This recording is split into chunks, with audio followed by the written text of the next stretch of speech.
Yo, what's up guys? It's Noah here, and in today's video, we're going to be talking through some player props I like on Prizepicks for the Week 5 college football slate.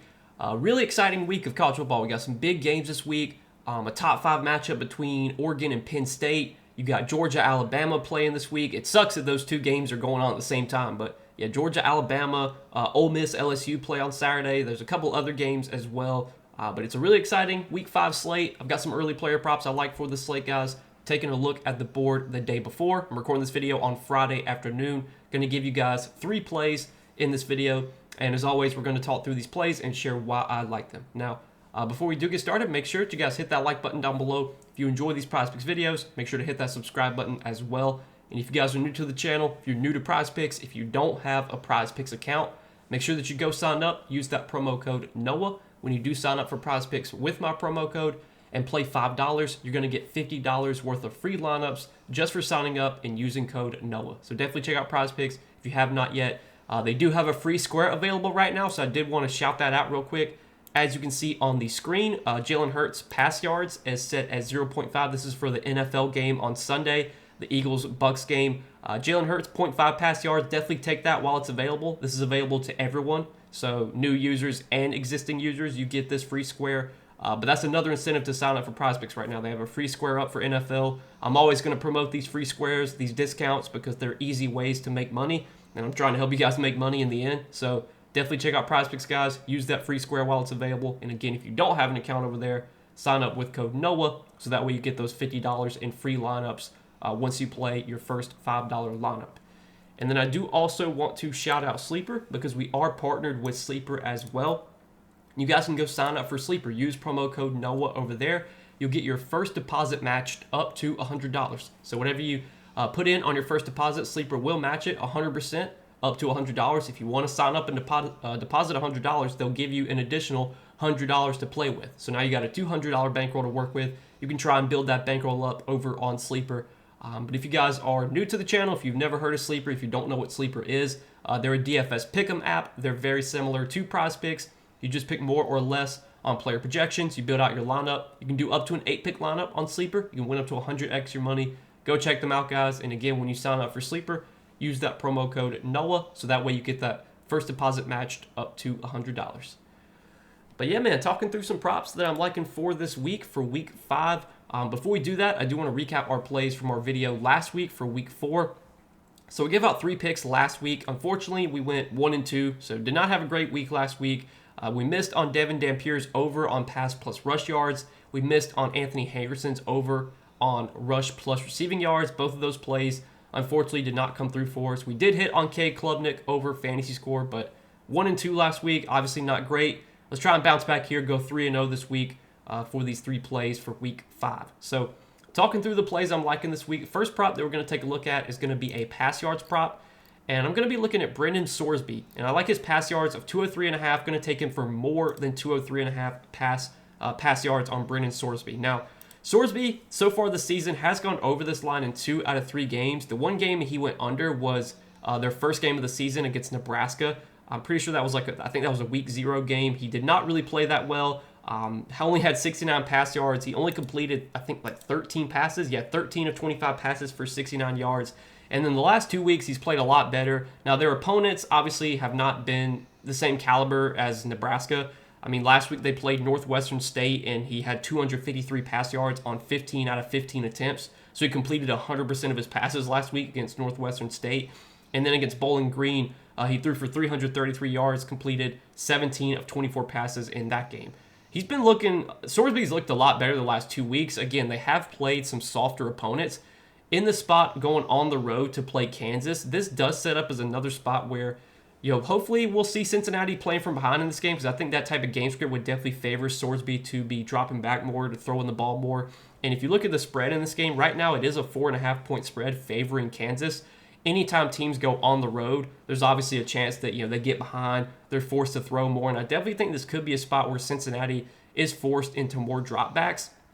And if we look so far this season at Kansas's defense, in terms of what they've allowed pass yards per game, they've been around middle of the pack in terms of pass yards allowed per game. I think Kansas is, they rank 61st, so that puts them right around 218 pass yards per game allowed. But if you look at the opponents that Kansas has not really faced many good opponents this year. They faced Fresno State, they faced Wagner, they faced Missouri, and they faced West Virginia. Of those 4 teams, Missouri is definitely the best team that they have faced. And if you look at what Missouri did against Kansas, and you look at what Bo Perbula did, Bo Perbula threw for 334 yards against Kansas. So like the one good team that Kansas faced and the one good quarterback they faced threw for 334 yards. So I think this is a pretty good spot for Sorsby. I think this could be a game where Cincinnati's forced to drop back a little bit more and throw a little bit more going on the road. 4.5-point underdogs. I like Brendan Sorsby for more than 203.5 pass yards here. Sorsby's a good quarterback. He's very experienced. He played really well last year for Cincinnati. You look at his stats last season. I mean, he threw for over 2,800 yards last season. So he's a really good passer. He completed 64% of his passes. Obviously, in the week 1 game against, or the week 0 game against Nebraska, didn't look that great, but he's looked a lot better the last 2 weeks. Even against some softer opponents, he's looked really, really good. I think this is, on paper, this matchup against Kansas is not the worst. We've seen Kansas be susceptible to the pass, especially against good teams like Missouri, who really killed him through the air. I think this could be a spot where Cincinnati also has success passing the ball. So give me Brendan Sorsby, more than 203.5 pass yards as our first prop for Saturday.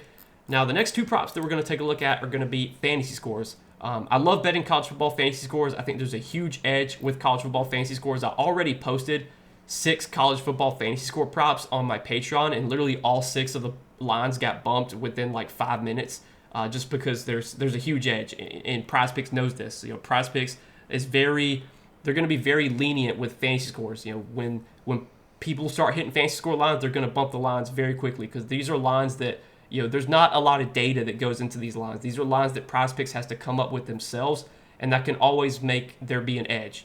When Prizepicks is having to create a line themselves, there's always an edge, versus if they're generating lines from a sportsbook, if they're copying what the sportsbook has. So when you're looking at college football fantasy scores, there's a couple plays I'm liking this week. We already given out a bunch of them on Patreon. I'm not going to give those out here because those lines have already bumped a bunch. But there's a couple more lines that dropped that I did like. Let's talk about one of them. So one of the lines that I do like is on Devin Dampier, if I can find it. Let's see. I hope they didn't take it off the board.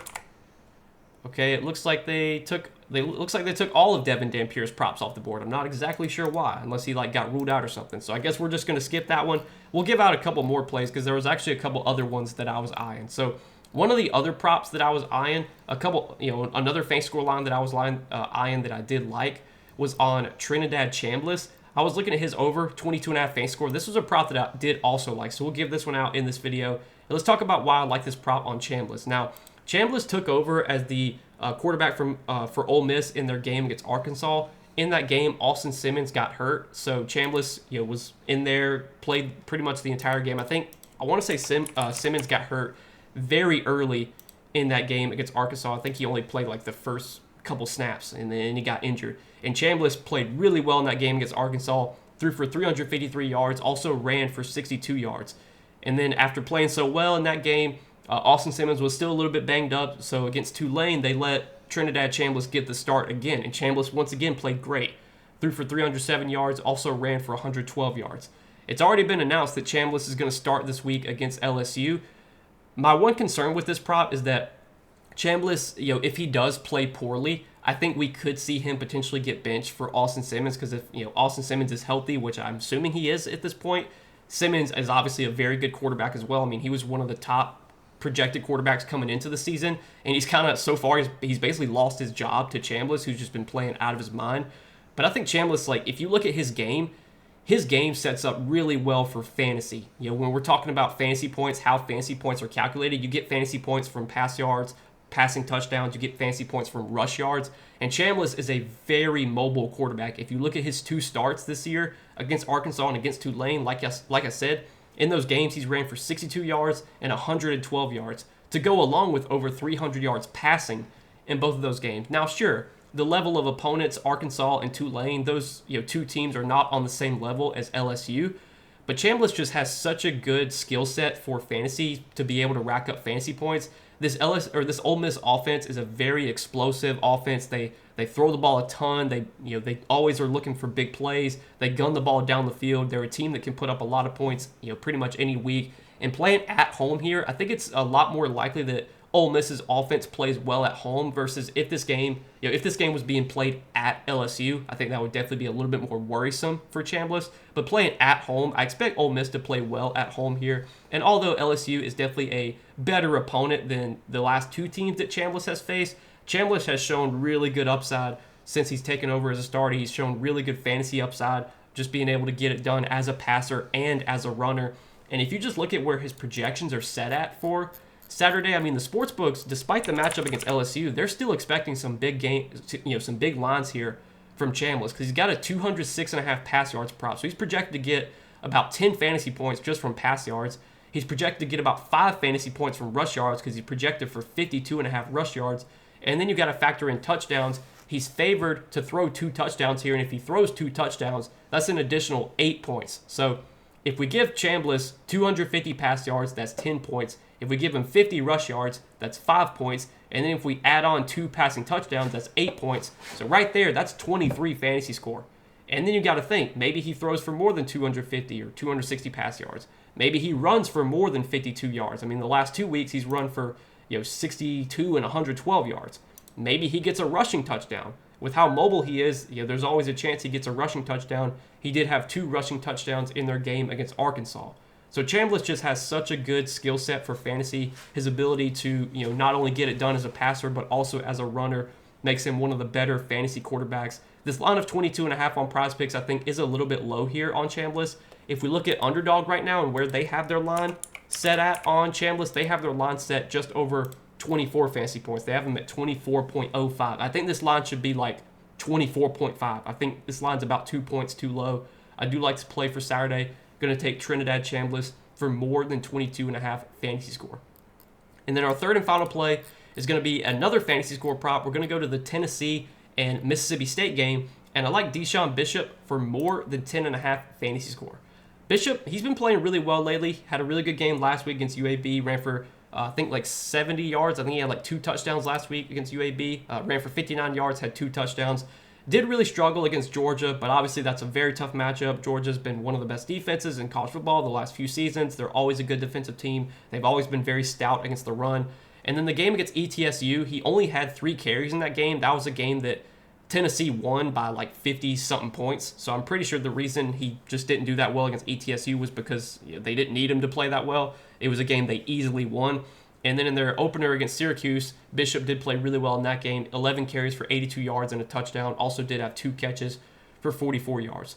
Now this Tennessee team, they do kind of run a committee at running back between Deshaun Bishop, Star Thomas, and Peyton Lewis. Peyton Lewis is kind of the third back. He's definitely the, I would say in terms of how the split goes, it's probably like Bishop's the 1A, followed by Thomas, who's the 1B, and then Lewis is kind of the clear third running back. So Bishop will be splitting carries with Star Thomas. But if we look the last few weeks, it's been Bishop getting a good amount of the carries. In the game against UAB, he got 9 carries. In that game, Star Thomas also got 9 carries. Peyton Lewis did get more carries in that game, but I think a lot of those carries came late in the game when the game was kind of out of hand. In the Georgia game, I'm pretty sure it was Bishop who led the team in carries that week. He had 15 carries. Star Thomas had 9 carries, and then Peyton Lewis had 5 carries. I think that's kind of where we should project the touches most weeks. I think most weeks it should be Bishop getting like 13 to 15 touches, Thomas getting probably like 9 to 12 touches, and then Lewis getting like 6 to 8 touches. That's how I would project it most weeks. Most weeks, Bishop should be the guy leading this team in touches. He's been there, he's been the starter to start the season. Like he typically starts the first drive, gets the first drive. Usually, he'll get anywhere from like 3 to 4 touches to start the game. Then they'll kind of mix in Thomas a little bit, then they'll mix in Lewis a little bit, and then they'll kind of go back to Bishop. Like they do rotate their running backs, but Bishop should be the guy getting a majority of the early carries, especially like early on in the game. When the game's competitive. This is a game that should be competitive kind of all the way throughout. So I don't think we have to worry about Bishop losing touches late in the game. Like I know last week the game was out of hand against UAB, but this is a game that should be competitive. Right now the spread in this one, let's see where it's at. The spread is 7.5 favoring Texas, favoring Tennessee. So should be a competitive game here. Bishop I think projects to get like 13 to 15 carries in this spot. You look at his rush yards prop right now. That line is set at over 70 yards, 73.5 yards. If Bishop runs for close to 70 yards, I think he's got a pretty good chance of going over this fantasy score line because if he gets 70 yards, there's also a chance he could get a touchdown. Maybe he gets a couple catches. Bishop hasn't been super involved in the passing game so far this season, but in their opener against Syracuse, he did have 2 catches in that game last season. He only had 1 catch last season. Didn't get a ton of opportunity last season. The usage in the passing game is what does concern me a little bit. Obviously, you would like to see Bishop getting a couple catches because for Prizepicks fantasy score, you do get a point per reception. So it's super valuable to get running backs that can catch passes. Bishop doesn't really catch a lot of passes, but he's going to get plenty of carries. It's a pretty good matchup as well against Mississippi State. You look at Mississippi State's run defense so far this season, Mississippi State's been about middle of the pack in terms of rush yards allowed per game. Let's see where they're at. They're at 159 in terms of they've allowed 159 rush yards per game.